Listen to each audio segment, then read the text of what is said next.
Kaixo, guga LH5-6eko umiak irakurle talde egiten dugunako jartzunen, eta orain izango dugu arrazoiak irakurle taldea kontatzeko.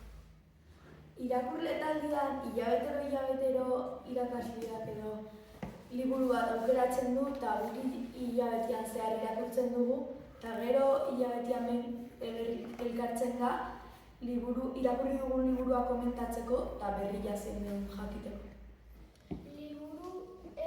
Bota desberdinak irakurtzen dira, albumak, ipuinez betetakoak,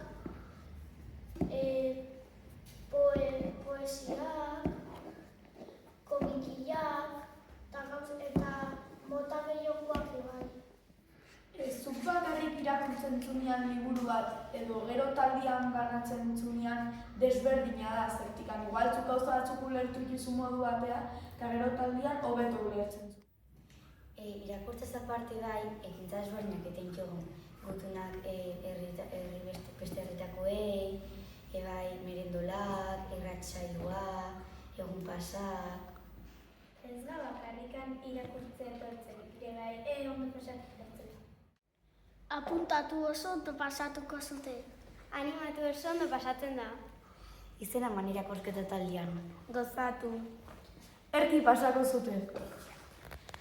Animatu!